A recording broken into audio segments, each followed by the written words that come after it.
Welcome to another video zone. Here we are in the conference room of our new facility. I hope you guys enjoyed Puppet Master 4. You know, we shot 4 and 5 together, so in about 5-6 months from now, you'll be seeing part 5. Puppet Master actually started the whole Full Moon label back in 1988. The Puppet Master was the first Full Moon picture we shot. And it's amazing to think here we are 5 years later. We've got the Puppet Master series and the Transfer series and the Subspecies series. And then there's the Moonbeam label with Prehysteria and Remote and Dragon World. You know, Prehysteria did incredibly well. It just shows that there are a lot of fans out there for, you know, for fantasy pictures that are also good for kids and families. You know, we're making Prehysteria 2 and 3. I can't imagine what else we could be doing here between Full Moon and Moonbeam and all the projects. And of course, I'll look forward to seeing you all in the next edition of the Video Zone.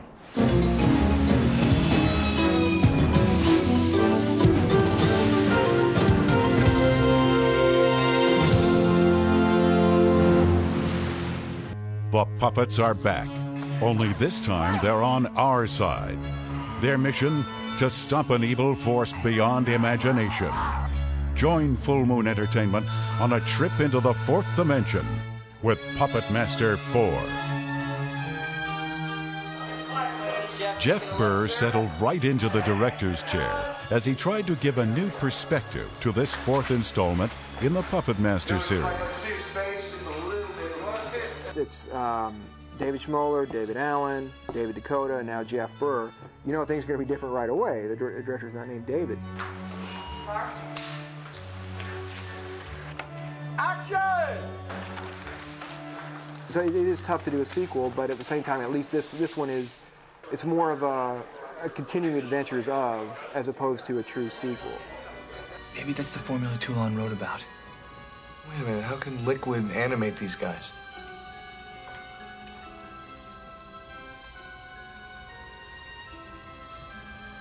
Maybe they just need a little gas.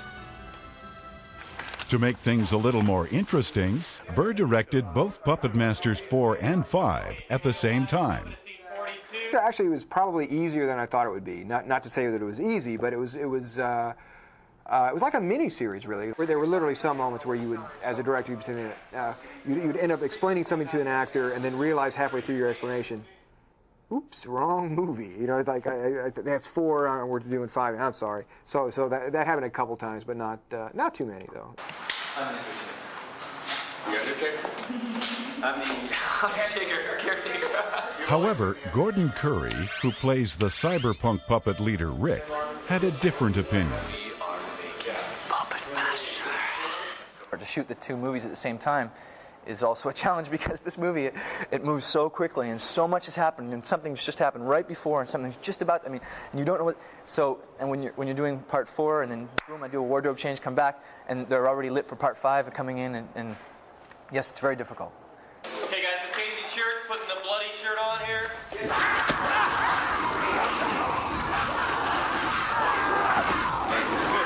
Like his blood. For Chandra West, who plays Rick's girlfriend Susie, working on Puppet Master 4 and 5 was a welcome change of pace. We're in lighting mode. The fact that she's sweet, and I have played before in the last 2 films I did sort of bitchy characters, and so it's a nice change to be on the other end of it.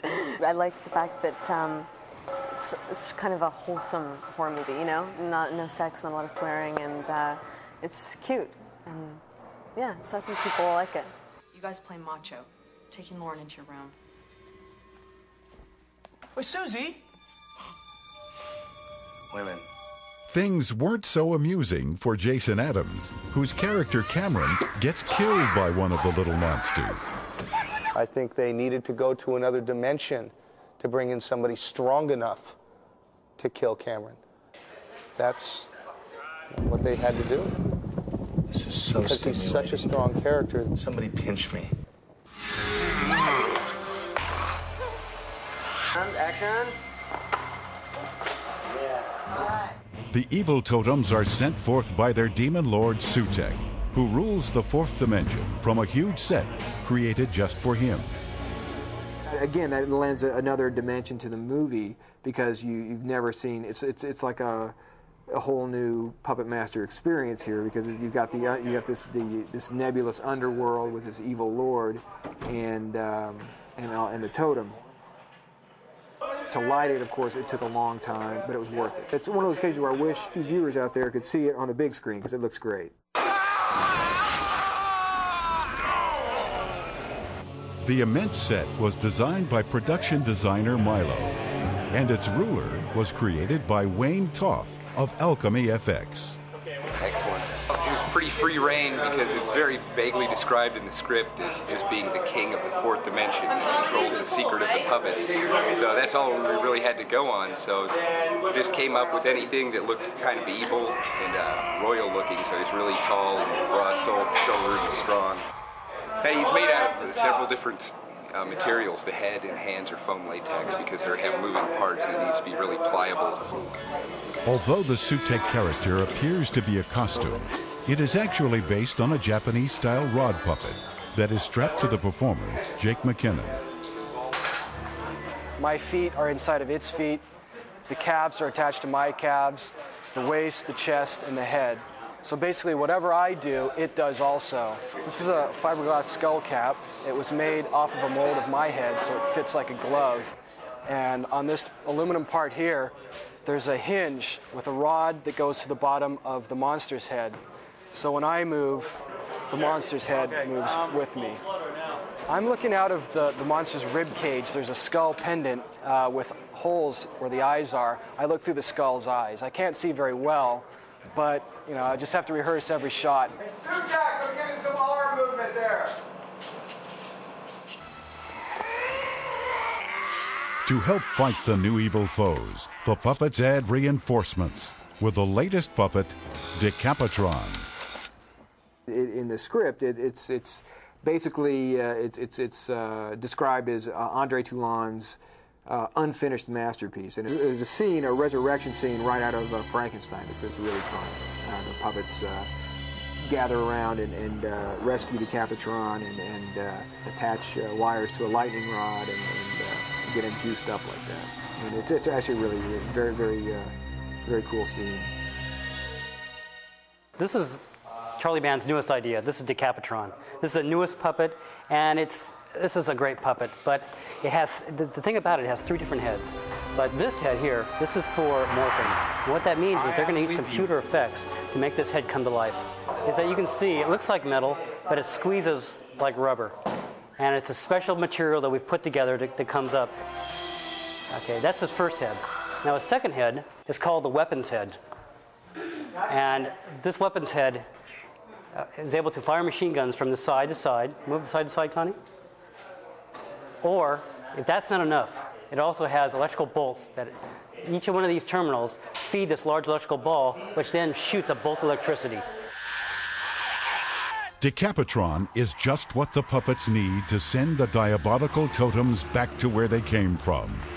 But actress Stacey Randall had a struggle of her own as Dr. Piper, fighting for her life. Well, I've been doing a lot of running around, banging into furniture, doors. I've ripped one doorknob off.